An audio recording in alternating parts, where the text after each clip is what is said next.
सूर्यदेव हुए महानीच। प्रिय दर्शकों, 17 अक्टूबर को सूर्यदेव अपनी राशि का परिवर्तन करके तुला राशि में प्रवेश कर चुके हैं। अब तुला राशि सूर्यदेव की नीच राशि है तथा ज्योतिष के अनुसार जब भी कोई ग्रह अपनी नीच राशि में पहुंचता है तो उसके प्रभाव में निर्बलता आ जाती है, नकारात्मकता बढ़ जाती है, जिसके कारण इच्छित कार्य पूर्ण नहीं हो पाते, आपके द्वारा सोचे हुए कार्यों में प्रगति नहीं हो पाती। इसी प्रकार से समस्त कार्यों में कहीं न कहीं कुछ व्यवधान आ जाता है। विशेष रूप से सरकारी कार्यों में, प्रशासनिक कार्यों में, प्रशासनिक सेवा में कुछ व्यवधान निश्चित रूप से आते हैं। अब क्योंकि सूर्यदेव राजा हैं, राजा के समान ही इनका कर्तव्य है, उत्तरदायित्व है, क्षमता है, सामर्थ्य है, एक विशेष ऑरा होता है, आभामंडल है, जिसके समक्ष सभी ग्रहों का प्रभाव निर्बल होता है।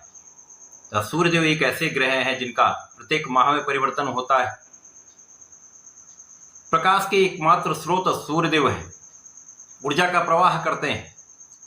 इस सृष्टि में सूर्य की प्रथम किरण से ही जीवन का संचार हो जाता है। तो ये सूर्य का परिवर्तन सदा ही अत्यंत महत्वपूर्ण होता है। अब आत्मबल के कारक सूर्यदेव हैं, शासन क्षमता नेतृत्व के कारक सूर्यदेव हैं, शासन प्रशासन राजनीति तथा शासन व्यवस्था के कारक सूर्यदेव हैं। जब सूर्यदेव ही नीच के होंगे तो किस प्रकार का परिणाम देने जा रहे हैं। जय श्री गणेश। नमस्कार, मैं आचार्य संजय द्विवेदी। मेरे समस्त प्रबुद्ध दर्शकों का मेरे चैनल पर हार्दिक स्वागत है। प्रिय दर्शकों, आज मैं सूर्यदेव के राशि परिवर्तन प्रभाव को लेकर आपके सम्मुख उपस्थित हूँ। 17 अक्टूबर को सूर्य अपनी राशि का परिवर्तन करके तुला राशि में पहुंचेंगे, तो इनका जो गोचर काल है वो 16 नवंबर तक रहेगा। एक माह का समय ये अपनी नीच राशि में रहेंगे। परंतु यहाँ पर कुछ ऐसी स्थितियां बन रही हैं जब सूर्यदेव नीच राशि में होते हुए भी कुछ विशेष प्रभाव देने वाले हैं, बड़े लाभ कराने वाले हैं, क्योंकि यहाँ पर कुछ राशियों के लिए इनका नीच भंग हो रहा है। प्रिय दर्शकों, नीच भंग जब किसी ग्रह का होता है तो उस ग्रह का प्रभाव बढ़ जाता है, क्योंकि ये एक राजयोग के प्रकार ही विशेष लाभ देने लगता है। अब सूर्यदेव तो अत्यंत प्रभावी ग्रह हैं, शीघ्र परिणाम प्रदान करते हैं। जब सूर्य का नीच भंग होगा तो निश्चित रूप से अत्यंत प्रबल स्थिति बनेगी। आज मैं सूर्यदेव की ही राशि सिंह राशि के लिए सूर्यदेव के इस राशि परिवर्तन का, इस निचत्व काल का किस प्रकार का प्रभाव प्राप्त होने वाला है, किन भावों में प्रबलता आएगी, इस समय आप कितना लाभ ले पाएंगे, अथवा कहीं पर यदि कोई समस्या है तो उसका क्या निराकरण है, संपूर्ण विश्लेषण मैं पूर्ण तरीके के साथ करने जा रहा हूँ। प्रिय दर्शकों, इस राशिफल को आप अपने चंद्र राशि के आधार पर देखें, अर्थात आपकी जन्म कुंडली में यदि 5 नंबर में चंद्रमा है तो आपकी सिंह राशि। सिंह राशि के लिए यदि हम अवलोकन करते हैं तो ये परिवर्तन तृतीय भाव में हो रहा है।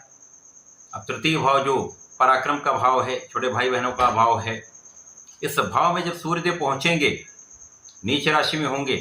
परंतु यहाँ पर शनिदेव का जो गोचर चल रहा है वो अत्यंत प्रबल अवस्था में शश नामक राजयोग में केंद्र के भाव में है। तो यहाँ पर सूर्य का नीच भंग हो रहा है।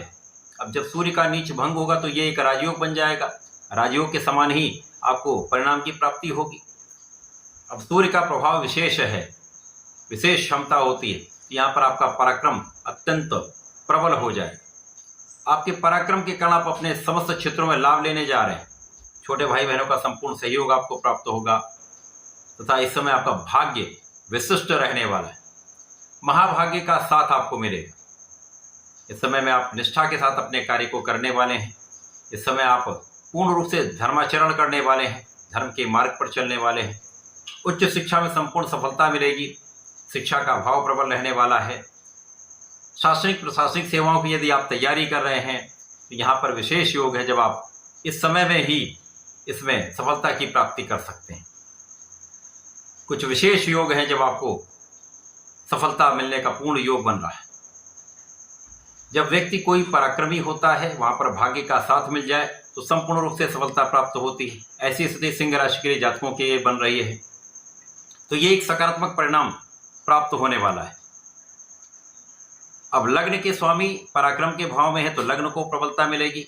लग्न वैसे ही बड़ी विशिष्ट है, जिसमें नेतृत्व का गुण जन्मजात होता है, शासन प्रशासन की क्षमता होती है, ये अपना भी पालन पोषण करते हैं, अन्य लोगों को भी इनके कारण लाभ मिलता है। दृढ़ प्रतिज्ञ होते हैं, दृढ़ संकल्प करते हैं तथा उस पर ये पूर्ण कार्य भी करते हैं और सफलता की प्राप्ति करते हैं।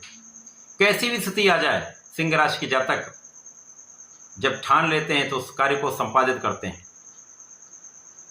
यहाँ पर पूर्ण रूप से आप स्वस्थ भी रहने वाले हैं, स्वास्थ्य समस्याएं कम से कम होंगी। तो जब स्वास्थ्य अच्छा होता है, आप पराक्रमी भी होते हैं, सामर्थ्य आपका बढ़ा होता है, तो विशेष प्रभाव आपका प्राप्त होता है। लोगों के बीच में आपकी क्षमता, आपकी योग्यता, आपकी कार्यकुशलता, आपका नेतृत्व का गुण आपको बहुत प्रभावी बनाने वाला है, आपको नाम की प्राप्ति कराने वाला है। सफल आप कहाँ होंगे? अपने कार्यक्षेत्र में, अपने व्यापार में, अपने प्रोफेशन में, किसी भी क्षेत्र में आप हों, राजनीति में हों, समस्त क्षेत्रों में आपको सफलता का विशेष योग प्राप्त होगा। राजनीति में भी भाग्य आपका साथ देगा तो विशेष अवसर आपको प्राप्त होंगे। आपने जो कार्य किया हुआ है, आपने जो परिश्रम किया हुआ है, उसका भी यहाँ पर लाभ आपको प्राप्त होगा। इस समय में पूर्ण मनोयोग से अपने कार्यों को आपको संपूर्ण करना है। इस समय लोगों का सहयोग आपके कार्यक्षेत्र में आपको प्राप्त होगा, उच्चाधिकारियों से अच्छी बनेगी। आपके साथ में जो कार्य करने वाले लोग हैं उनके साथ आपका कोऑर्डिनेशन बहुत अच्छा रहेगा। आपकी प्लानिंग सटीक रहने वाली है तथा इस समय में आप धन का विशेष लाभ लेने वाले। धन की मात्रा में वृद्धि होगी तो आपके सुख साधन बढ़ने वाले। इस समय सुख सुविधाओं का आप लाभ लेने वाले।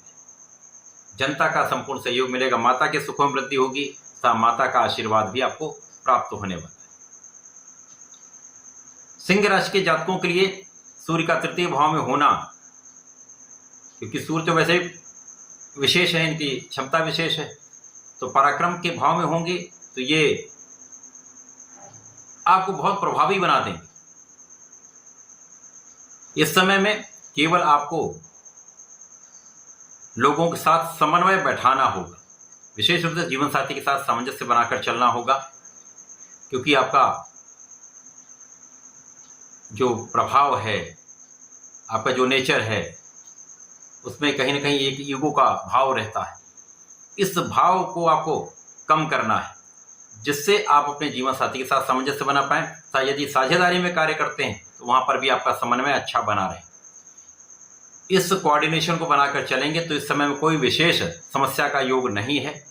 आप संपूर्ण प्रयास करते रहेंगे तो आपको सफलता की प्राप्ति निश्चित है। इस समय में आपको नियमित रूप से भगवान सूर्यदेव को जल देना चाहिए। ओम घृणी सूर्याय नमः 27 बार जप कर यदि जल दे देंगे तो विशेष लाभ मिलेगा।